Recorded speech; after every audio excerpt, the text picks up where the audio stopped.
Le rideau s'ouvre sur l'une des dernières pistes de bourle de Wattrelos. La ville en comptait pas moins de 200 il y a 2 siècles. Une des 7 dernières sur la ville de Wattrelos. Ici, c'est la plus moderne. La Bourloire, c'est le nom du lieu, compte 2 pistes incurvées de 25 mètres de long. Elles ont été inaugurées en 1983. Nos anciennes bourloires étaient faites en argile, bouse de vache, farine de seigle avec de la bière. Ici, ça ne tenait pas, il n'y avait pas assez d'humidité. Donc on a dû faire un revêtement synthétique, un mélange de sciure et de goudron.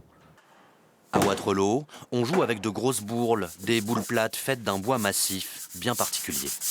On utilise du gaillac au quebracho, c'est du bois qui nous vient d'Amérique du Sud et c'est le bois le plus lourd du monde.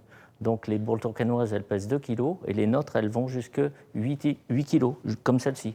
Voilà, un bois qui est vraiment très dur. On appelle ça d'ailleurs le bois de fer. La bourle se joue un peu comme la pétanque, il faut la faire rouler pour qu'elle se place au plus proche de la cible, appelée l'étaque. Mais le jeu n'est pas aussi simple qu'il y paraît. Christian Laodé est un joueur passionné et il est chargé de faire connaître la bourle au grand public. Ici, des salariés d'une grande entreprise découvrent le jeu traditionnel. La main le plus près possible de la piste et ensuite avec un petit mouvement, on fait rouler la bourle. Ou comment la première équipe en défense doit encombrer la piste pour empêcher ensuite les adversaires attaquants d'atteindre la cible. Un jeu très tactique et technique. Là j'ai déjà enlevé 4 points à l'équipe blanche. L'asymétrie de la bourle fait que dans la trajectoire, ça va être un peu complexe. Et ce côté attaque-défense, c'est aussi un peu surprenant. Donc on verra au premier lancer ce que ça donne, quoi.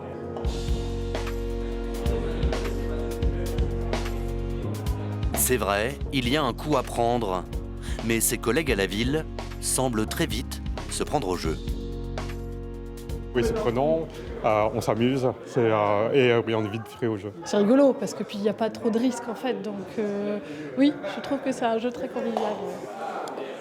Puis le fait de passer dans les espaces, le dosage, s'adapter à la bourle, à l'objet. Et puis il y a toujours une petite compétition entre eux, donc c'est chouette à voir. La bourle fut autrefois le sport roi dans les Flandres. Elle daterait au moins du XIVe siècle. Les bourloires étaient pleines à craquer à Lille, Wattrelos ou encore Tourcoing, qui ont été des places fortes de ce jeu. On peut y arriver très facilement, mais seulement il faut de la persévérance, il faut de l'adresse et être observateur.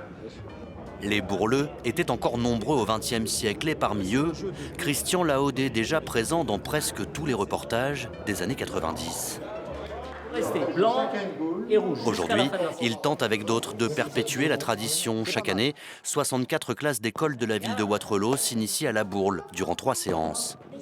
Tu vois, ça c'était mieux, mais c'est pas assez fort. Et malgré tous ces efforts, cette passion locale a tendance à se perdre. J'ai peur que d'ici une dizaine d'années, il y aura de moins en moins de bourloires qui vont être ouvertes. Et puis, nous, on vieillit. Ça va être dur de nous remplacer parce que les jeunes, ils vont pas mieux. T'as vu comment il a joué? Alors, la même chose, un petit peu moins fort. Il y a 40-50 ans en arrière, les anciens, ils jouaient entre eux et ils ne laissaient pas les jeunes rentrer.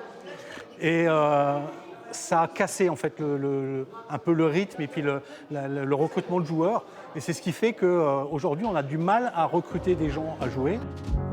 Il faudra compter sur des coups de cœur de cette jeunesse pour la bourle. Un jeu victime peut-être d'une image trop ancienne, qui fait pourtant de lui un pan du patrimoine nordiste.